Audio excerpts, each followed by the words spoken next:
Good evening and thank you for watching our programme. We're starting with culture news today and we're taking a look at the art of Calleja. Karen, I'm fascinated by your studio. Everything looks so organised. Can you tell us something about all the different colours, the materials you use for your art? Yes, I have two types of art. So I'm into texture at the moment, which is molding paste, and then I let it dry, and I use different colors, different techniques. But this type is very scientific. You need to measure everything, weigh everything, different mediums, I have loads of things there, and to get the right balance with the paint. And then you pour it over and you manipulate the paint. It's a bit like a dancing opera.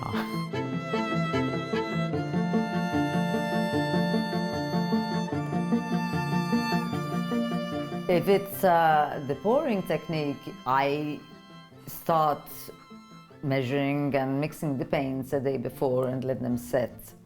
But then once I put them on the canvas and decide what I want, and the paint flows and whatever, you have to finish, you can't go back to it.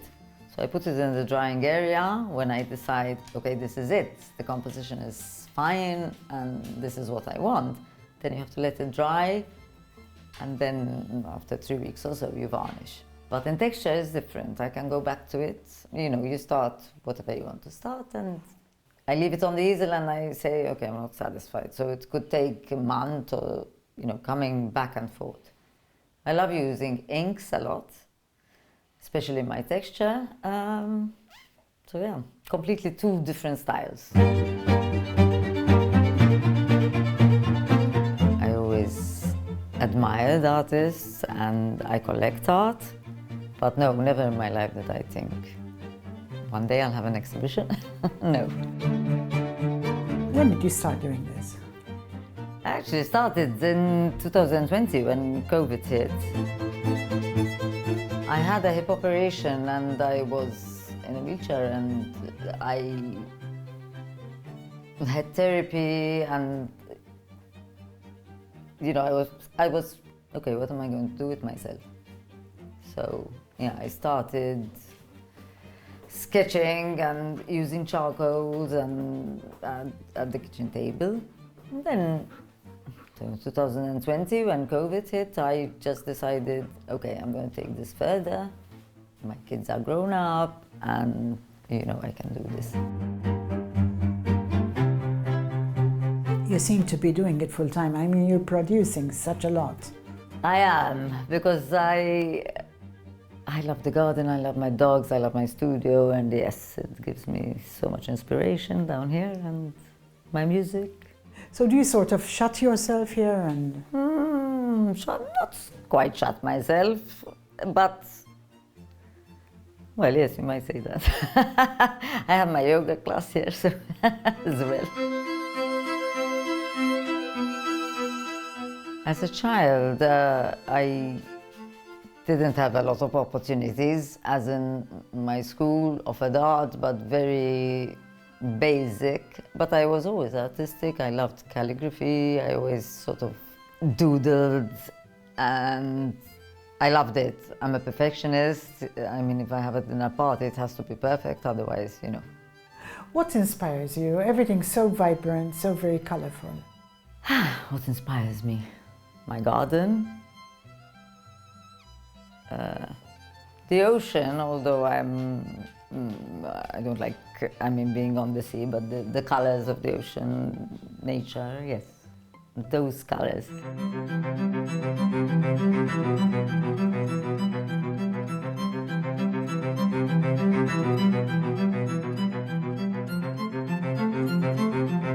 I think the lifestyle has changed, and maybe the modern penthouse style, and rather than buying several paintings and putting them on the wall like we used to, I have become minimalistic as well. I'd rather have one big painting and that's it, with the colors flowing. And not everybody likes abstract art, obviously, and So it's a choice. I mean, you know, I guess people do as well, even if it's a farmhouse or a house of character. I'd say that people put the old type of house with a modern piece of painting. So, yeah. Tell me something about your exhibition. I've been to your launch, I visited the gallery. What made you put this collection together? I had only one other solo exhibition without a curator. It was very new to me and whatever. And I had gone to Ray to frame some paintings, and he said, why don't you have an exhibition here next year? So he booked me in. Actually, when I decided I'll hold the second exhibition, which is this, I wanted to just introduce my texture. But when I met Joseph as my curator and he came down, he said to me, no, we should exhibit both because they're different. And we did. It would be a dream to expand internationally, but a big dream. I mean, I never would have expected in my life, but oh, it would be lovely. And yes, if I get the opportunity, yes, I will go.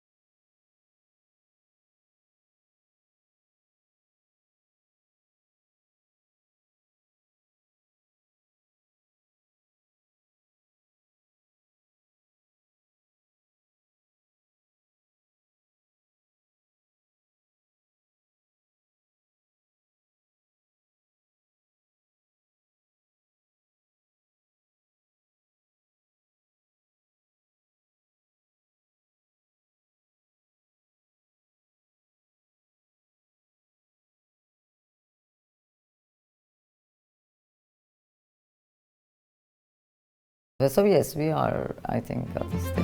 Evolve. Yes, I would like to, from here, maybe concentrate more on the texture and go into different things like resin, using different materials, and you know, I collect all sorts of things, even from the garden.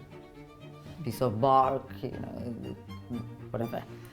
And yes, I would like to go that way. Thank you for watching our Culture News, where we've seen the art of Karen Calleja. Should you have any comments or queries, please send them to the number that appears on the screen. I'm Leah Hogg for Net TV.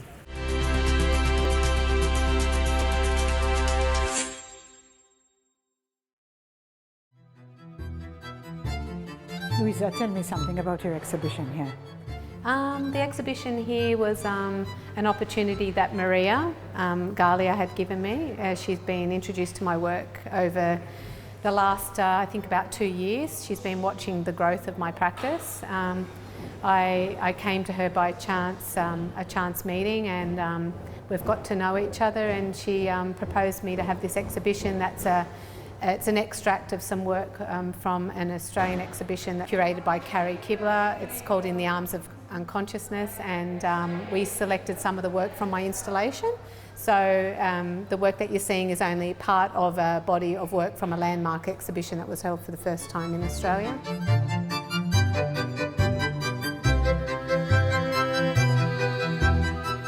Ix-xogħol ta' Louisa huwa partikolari ħafna. Xi ħaġa li laqtitni immensament hija kif id-dixxendenza Maltija tibqa' toħroġ f'ħafna layers fix-xogħol tagħha. U naraha f'ħafna partijiet minnha, imma speċjalment fix-xogħol tagħha joħroġ ħafna dan l-element ta' dual identity kważi u dan il-bicultural identity li joħloq u jagħti forma differenti lin-narrattiva tax-xogħol tagħha. Speċifikament f'din il-kollezzjoni hemm xogħol li inħoloq mill-żmien il-Covid, imma kien ukoll bħala ritwal għaliha ta' kif tħares l-element tal-grotta Maltija u kif taraħħa bħala ritual kważi spirituali anka f'mod femminili u l-mod kif tinterpreta ħaj mill-identità tagħha bħala Australjana imma Maltija wkoll. What about your Maltese roots? My Maltese roots are extensive because they go on both sides of the family. My mum's parents, my nanu nana, they are one's from Cospiqua and one Birkakara. The other side's from the Sharu Cospiqua, so from my dad's side. And we're Maltese, as far as I understand, for generations into our medieval. We go into the medieval culture. Yeah. And what brought you back to Malta? On my roots, because I grew up with my grandparents who, my mum's parents who came back from the Second World War. They were always feeling the pain of having left Malta because they'd done a lot of hardship during the war. And so because I grew up with them, I learned all about the stories and, you know, we had Maltese traditions in the house, and even though I'm Australian born, and actually my mother's Australian born, but her sister's Maltese born. So it was, you know, it's a common story from after the Second World War in Malta that there were many Maltese that came out to Australia. And I grew up with them. His dream was to have the family together like they do in Malta, because his family were all, I guess, divided because of the Second World War. And he tried to keep the family together, but it's not quite the same in Australian culture to keep the family together. Yes. In Australian culture, you leave the nest. Yes, and absolutely. So my mother and my dad never left the nest. Isn't that lovely? Isn't that and lovely? neither did I, but there's been an upside to that. So.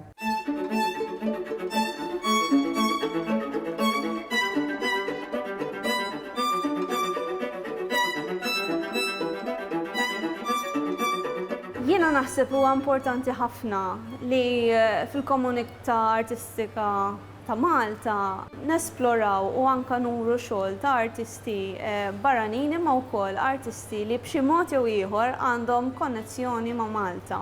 Fil-każ ta' Louisa, il-konnessjoni hija waħda sentimentali ħafna u di tinħass kemm fix-xogħol tagħha manka mill-mod kif tinteraġixxi man-nies u tispjega x-xogħol tagħha ġo pajjiż li huwa tant tal-qalba. Louisa, what about your art? When did you start painting, drawing? I was born with a pencil in my hand. Basically, as soon as I could hold a pencil, you couldn't stop me from drawing on everything.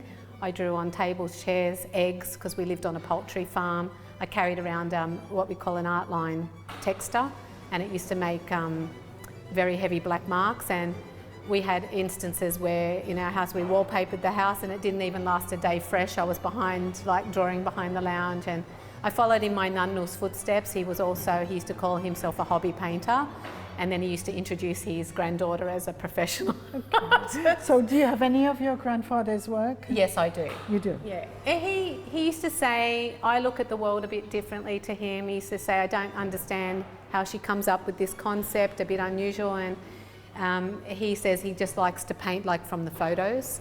But I do have a painting of his that's really meaningful. It's his life in a tornado, and it's actually has all these symbols and metaphors that are actually winding into the centre and to his retirement, to his death. And actually I think that work, because he's like a mentor to me.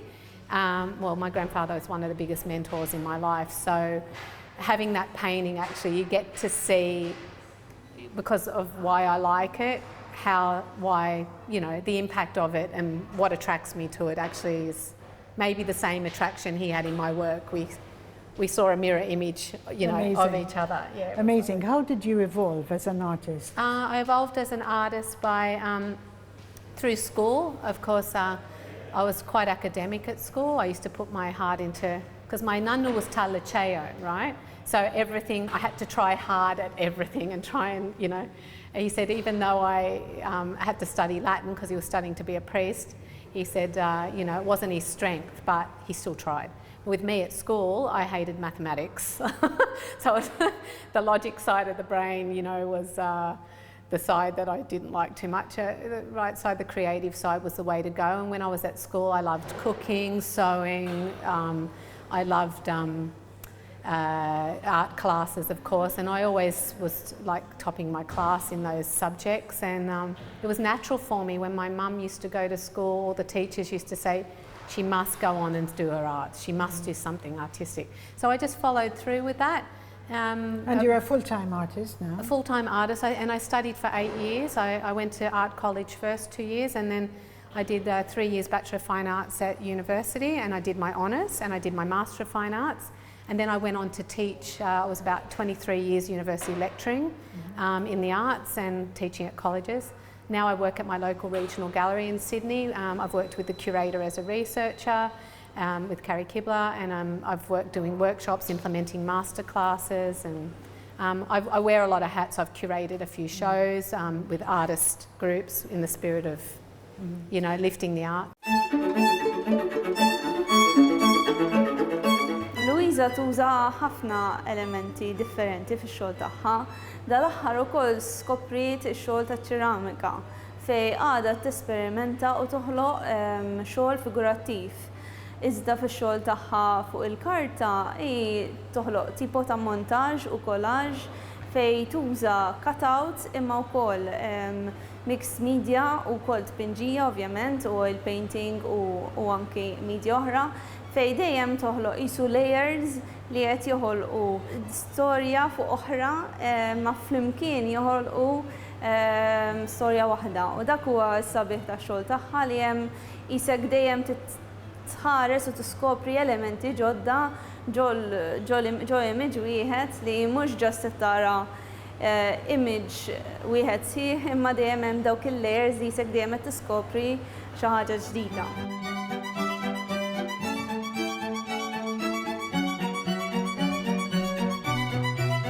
So this is a photo montage and digital technique with watercolour, gouache, and some of the works actually have water-soluble oils in them.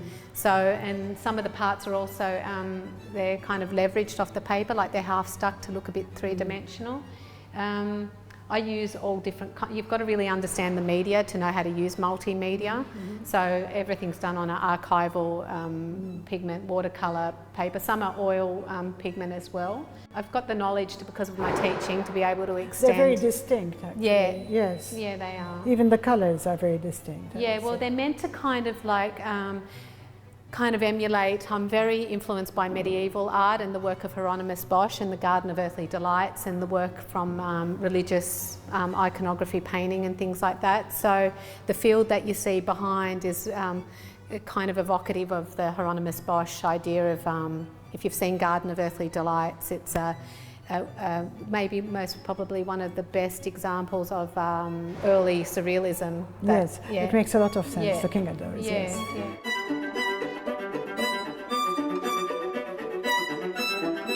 Ir-reazzjoni tal-pubbliku kemm lokali kif ukoll internazzjonali u hawnhekk ninsabu f'żona fejn hawn udjenza wkoll internazzjonali b'saħħitha kien mod ta' kważi jaffaxxinaw ruhom minn dawk il-layers li sa istess għadha tiskopri fuq annifisha fix-xogħol tagħha. U dik dejjem kienet reazzjoni konsistenti li ġbarna fir-reazzjoni tan-nies. So my work outside Malta that I've been doing has been mostly through residencies and a little bit of teaching. The residencies have been quite crucial in my development. I did one last year with Draw International, which was a heavily based, it was a selective residency. It wasn't a paid residency. And I just went there to purely kind of go in depth with drawing and how that connects to my painting. Because I'm multidisciplinary, I'm actually a trained painter and sculptor, but when I do my work, anything goes. Like I can do small work to upscaling my work. So I went to the residency to actually explore this idea of the grotto and drawing and things like that. And so I did Draw International. I had done another one in France with NG Creative Residency. That was a prize that I'd won. Sinjuri, wasanna għatmim tal-programm. Ningrazzjakom li kontu magħna. Issa rajna l-arti ta' Louisa Chircop li tistgħu issegwuha ġol Gallerija tal-Arti f'Taslima. Jekk għandkom xi kummenti ibatuhom permezz tal-WhatsApp fuq in-numru li jidher fuq l-iskrin. Għal darb'oħra nirringrazzjakom, narakom il-ġimgħa d-dieħla jiena Leja għal Net TV u nixtieqilkom il-lejl tajjeb.